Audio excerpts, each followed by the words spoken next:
This is a special video, and it's not just because we have two big, beefy off-road SUVs out here in the desert, it's because they both belong to us.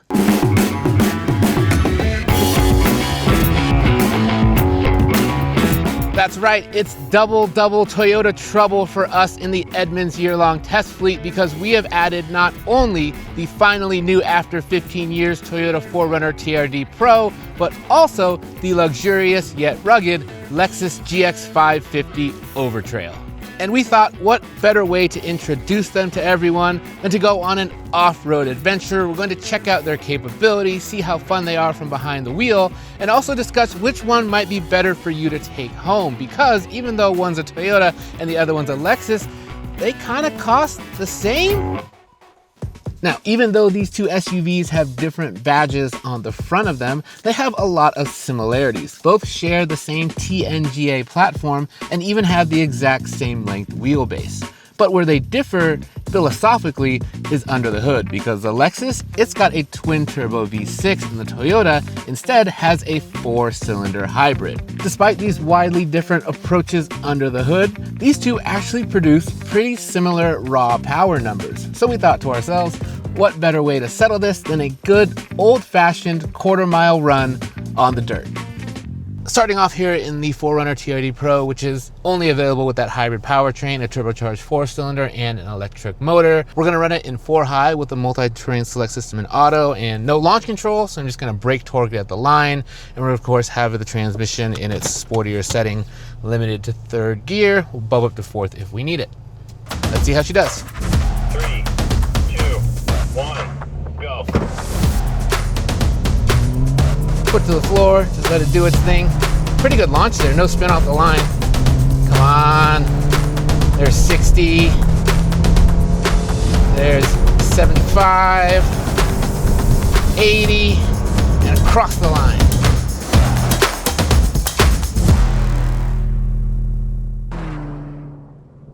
Now it's time to see what the GX can do with 2 extra cylinders and 1 extra turbo under the hood. It's also got a 10-speed automatic transmission instead of the 8-speed found in the 4Runner, but we won't be using all of those gears. What we will be using are these paddle shifters, so we're going to put it in its manual shift mode, just like in the 4Runner MTS set to auto, 4-wheel drive high, and we're going to send it. 3, 2, 1, go. Oh, good launch there, no wheel spin. Come on, Lexus. 4th gear, 88, 89, and across the line.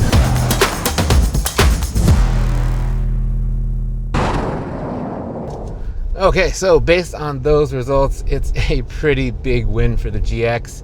Faster to 60, faster in the quarter with a much higher trap speed. This engine, it just feels a lot more robust. Now I know the power numbers are a little bit similar, but its performance numbers, as we just saw, are much better in the GX. And when you're driving it around, the low end torque output from this motor, it's absolutely fantastic. There's no contest here. The GX takes this one in a bit of a landslide. Now it's time to slow things down a little bit. We've set up a simulated trail course that contains many of the things that you might encounter when you have these out in the wild. So that means we've got a dirt road, we've got a little sand, we've got some whoops, and we've even got some rocks to crawl over. And we're going to see how each of these rigs handle those different environments. And we're not sure how they'll do because even though we've had both of these vehicles in off-road videos before, they've taken on very different competition. The GX, it beat the Land Cruiser, and the 4Runner TRD Pro, it took on the Honda Passport Trail Sport, which, while it was impressive, it's no GX. Time to kick things off in the 4Runner. So we're going to start out at a bit lower speed on this section of our trail. It's a bit sandy, got some whoops to it, so let this thing bounce around a little bit. Now, TRD Pro has Fox shocks underneath, under like the Trail Hunter we had out here before. That was on Old Man Emus, and those are more set up for overlanding. They're a bit softer and for rock crawling. The TRD Pros make this the desert running of the pair, and we're gonna see how they do when we get going a little bit faster later. Now we have a little rock crawl section right here. The difference in ground clearance between these two vehicles is not that much, and neither is the difference between breakover and departure angles, but the approach angle, 7 degrees different. And that means that when you're getting up on things in the 4Runner, you just have to worry about things a lot less. Now, both of these vehicles have been on the ziggurat over at Hungry Valley, and the 4Runner, it went up higher than the GX did, but more importantly, it was way easier to load in. I remember loading in the GX, we actually scraped the nose of it on that bumper. No such problems in the 4Runner. Now, with a name like Fox attached to those shocks, I definitely had higher expectations for how the 4Runner would ride off-road. When you're kind of just cruising along on a dirt road like this at lower speeds, it's just super busy all the time. It never really seems to settle in. And we actually checked, since these are manually adjustable shocks, they're actually right now in the softest setting. And before we checked them, I thought that maybe they were in the firmer setting, because this thing just kind of bounces around everywhere. Even on a road like this, that's like a little bit washboardy, but shouldn't be that bad. You feel every rut. Here we go into the softer stuff. Multi-terrain select on this vehicle, same controller you're getting on the Lexus, and it's set in sand mode right now because I want to allow myself a little bit of slip. It actually handles these bigger impacts a lot better, and I also have a sneaking suspicion that with the Foxes, when we get going a little bit faster, it might actually perform a little bit better. All right, section here with some whoops.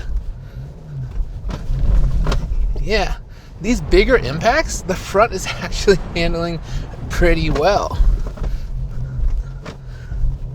They're compressing the fronts for sure, but the rebound is nice, and I'm easily able to keep all 4 wheels down and get a bunch of traction so I can shoot out. Now, this powertrain's responsiveness at low speed is actually pretty good. The electric motor really fills in the torque, so if you're going like maybe, I don't know, 10 to 15 miles an hour, you can sort of add on speed pretty quickly. It's just it kind of runs out of breath when you're getting into the higher speed stuff, especially compared to the GX. Here we go. Gonna get a little bit of speed here. Yeah, it actually settles in. The faster you're going, it actually feels better. And that kind of sticks with the TRD Pro's sort of desert running nature. It's just that, yeah, lower speeds, and even when you're on the road, leaves a lot to be desired. The other thing I gotta mention too is the steering rack. A lot of turns lock to lock. You always feel like your hands are working if you're going through any turns like that. I wish that they would tighten up that just a little bit as well. Now let's see how the Lexus does. Same multi-terrain select system we had in the 4Runner, set to sand because I do want a little bit of slip as I'm going down the course. The big difference between these two rigs that we're going to notice out here is in the suspension. So those Fox shocks in the 4Runner, but here it's got what's called a KDSS up at the front. And what that is a kinetic dynamic suspension system. It's basically a fancy way to control the front stabilizer bar. So you don't get the disconnecting front sway that you're getting in the 4Runner. Instead, it's controlled hydraulically with a computer, so it can make the ride stiff on the highway for comfort there, and also make it loose off-road to give you articulation when you need it, like here on these rocks. So we also get a bunch of camera views here, which is good, so I can see when I'm going over, make sure I don't hit anything. I am a bit more careful because, again, this approach angle, way down compared to the 4Runner, and so you're gonna have to be careful with the nose as we're going around the course here. Now, KDSS, you can't really control how it behaves, but I actually don't mind that because it does a really good job. Here on the slower stuff, there is a giant difference in ride quality between the 4Runner and the GX. The GX just feels so much more composed. And also, I like the way that the steering is a bit more reactive as well. In the slow stuff, there's no comparison. You'd much, much rather be in the Lexus. This part here in the 4Runner was kind of a breeze, but here in the Lexus, I definitely have to go slower because I'm worried about hanging up the nose on some of these bigger bumps. That's pretty good articulation there. All right, let's speed things up a little bit. So now we're in the kind of whoopy / washboard section, and in the whoops here, oh, this is where you notice a difference with those Fox shocks. This suspension, when it bottoms out, it does so pretty aggressively. Those Fox shocks are nice because when you get close to bottoming them out, they actually add more pressure in, and so you don't actually hit the stops like you do on this thing, and it's pretty violent. when it comes off of a big bump. So right here, we're coming to a big bump, and you're gonna see the nose of the thing really dip hard and bounce back up hard. Oh, yeah. More comfortable at lower speeds, but in higher speeds, with anything that bounces, the Lexus kind of struggles a bit. I much prefer the power delivery here though. More displacement, more cylinders, no electric boost, but still, you're just able to get the exact sort of power and torque you want out of this powertrain at all times. It really is fantastic. Yeah, steering's so much better.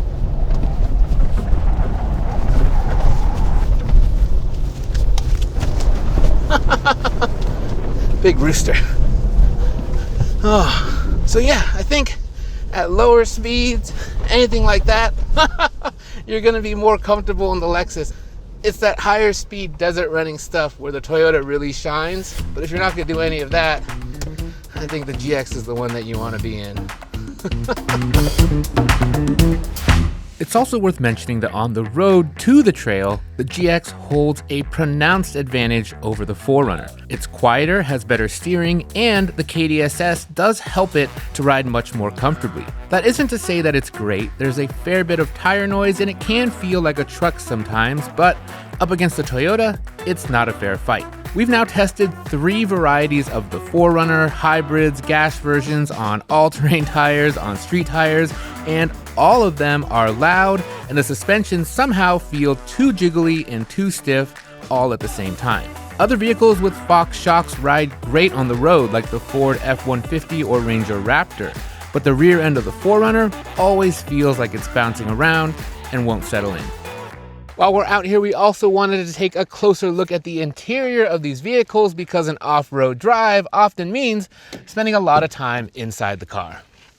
Now these two vehicles, same platform, but they also vary widely in their interior approaches, as you might guess. Now this 4Runner is basically a clone of the Tacoma dashboard, very different than the Land Cruiser. Feels a lot more utilitarian. You have some good small item storage spaces like here, but this center console, it doesn't use its space very efficiently. Your wireless charging pad is here, but it's kind of angled like this, and the problem with that is that if you take a turn too hard, your phone can actually slide right off of it. Now the center console might look big, but we actually got this little lockbox here, which is good for having some secured storage, but it really takes away the amount of small items that you can store. Now the TRD Pro's interior, clearly built with off-roading in mind. I really like how rugged sort of everything feels. This rubberized grab handle here for the passenger is really nice. And down here next to the steering wheel, you've got 4 pre-wired aux switches. So if you want to add on lights or anything else, you can do that easily. And I also like that up here, you get this little pop-out Bluetooth speaker, which you can connect your phone to, and this will make your campsite just a little bit more lively. But the biggest problem that I have with the 4Runner's interior is its backseat space or lack thereof. This isn't a small vehicle, it's a mid-sized SUV, and the fact that an adult passenger who's anywhere close to 6 feet tall is going to suffer from a lack of legroom and headroom, it's really not good. Oh, and by the way, you can also get the 4Runner, the gas versions at least, with an optional 3rd row, but as Emmy found out, don't do that. Look at this. This is not appropriate for an actual adult human. Don't treat your friends like this. Just don't. Toyota's infotainment system, it's fine. This vehicle does suffer a little bit from that iPad tacked onto the dash syndrome, but the display is big and it's easy to read. The problem that we have with the wireless Android Auto and Apple CarPlay are here, but they do have connectivity issues. So sometimes when you get in, you actually have to end up disconnecting your phone and reconnecting it to get them to work. And the other problem is that to use the native navigation and voice commands and any audio streaming, you're gonna have to pay for a subscription, and they require separate subscriptions for the streaming and for the navigation, so you're actually gonna have to buy 2 of those. The TRD Pro does have a pretty good surround view camera system with a few different views that are great on trails, especially the one where it kind of looks like the hood is transparent so you can see exactly where the front wheels are going. And the 4Runner also has a digital rear view mirror as an option, something that the GX does not. The thing that I do like about the Toyota interior versus the Lexus though is physical climate control. So right here, big chunky knob for the temperature, and you can adjust everything down here, even the heated and ventilated seats, without having to touch the screen at all. And we're going to show you why this is better later on. As you might expect, the interior of the GX is a step nicer than what you're getting in the Toyota. And these front seats, I would say that they're also much more comfortable, and the leather is just a bit nicer. And on a longer drive, you're definitely going to appreciate that. Now, this interior does suffer from a lack of small item storage, I would say. You got less door pockets that you're getting in the 4Runner, and this shelf here, it's kind of a shelf, but it's also not that big. As you can see, my phone's there and it looks like it might fall out at any moment. But there is one feature in here that I do like. This center console is also tiny, but that's because it doubles as a cooler, and you can turn that on and keep whatever drink you want cold just for when you want it.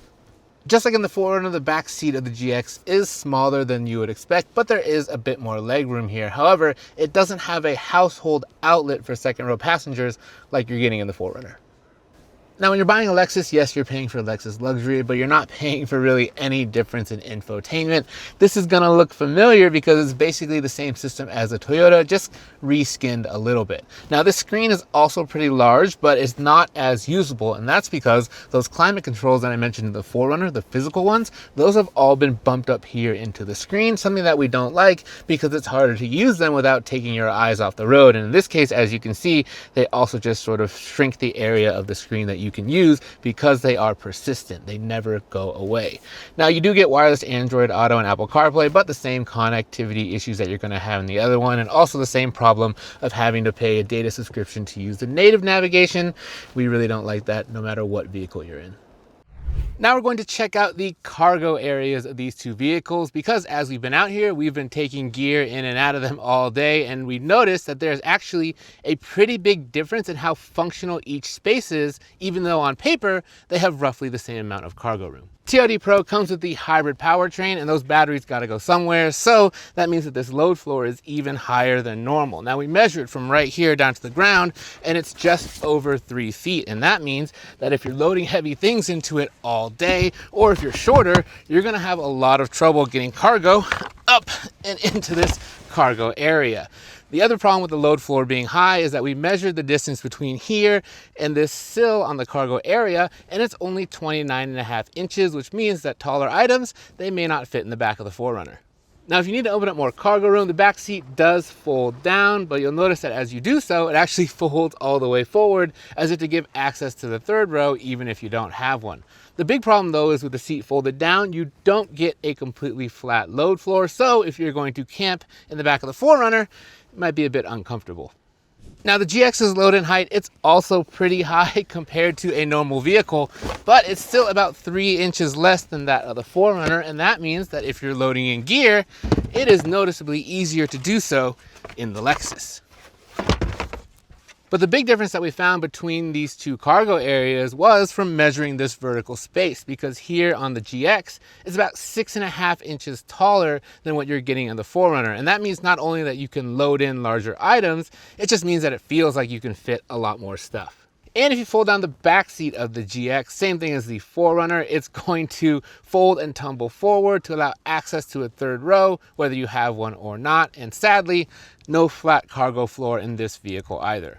While we like parts of the Toyota's control scheme more and we like its off-road friendly features, overall the interior is nicer in the Lexus, and we think it has a big advantage in the cargo area. Saw some dudes, couldn't resist. So it seemed to me like it would be more fun to talk to you about value while we're doing this rather than just standing still somewhere. A little selfish of me, I know. With the TRD Pro, it's impossible to talk about it without mentioning its price tag, $71,000. And that's not just a lot of money for a 4Runner, that also puts it within spitting distance of the GX. Even in an age where vehicles are costing more and more and more, this just doesn't quite feel worth it. And I think a large part of that is because it feels like this vehicle has a really limited use case. It's actually the happiest when you're doing something like this, when you're ripping around some dunes or you're going down a trail at speed. But in every other circumstance, whether you're driving on the road or crawling or even going slow on a trail, it just feels compromised in some key ways. That is not what you want. And I think, unfortunately, in our time out here with the 4Runner so far, unless your use case is that you live on a dune, your money is probably better served going elsewhere. This is fun though, gotta admit. Okay, now it's time to take a turn in the GX. Immediately you can tell the difference in powertrain. God, this powertrain's so good. I love this thing. It's way easier for me to maintain power and momentum through these dudes in this vehicle. There's that weird sort of dead spot in the 4Runner's throttle, but here in the GX, no such things. I can get higher up on the hill here and just fly sand all around me and then come back down. Where this thing is not as good as a Toyota is in the suspension. You can definitely tell it's not really built for this. I'm getting jostled around quite a bit more, especially on the bigger bumps, but still, because you're getting much more consistent and better power delivery, in some ways I prefer it, in some ways I don't. Now, if we're gonna talk about value with the Lexus, it's sort of the opposite of the 4Runner, where we said that had a really narrow use case. The great thing about the GX is that it's good in so many environments. It's very capable if you're doing any kind of light off-roading, and on-road, there's absolutely no comparison between these two.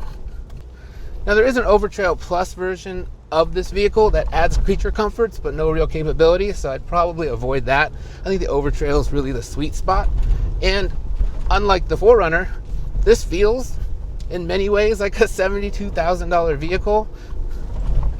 And like I said, you're gonna enjoy it more in more places, and I think that gives it better value than you're getting out of the Toyota. And also, you're getting this. I love this engine. Any discussion of value isn't complete if you don't talk about MPG, especially when we're dealing with one twin-turbo V6 and the other vehicle having a 4-cylinder hybrid. So we filled them up when we left our offices in Santa Monica, drove them all the way out here to Johnson Valley, and we did about 200 miles total of highway and trail driving.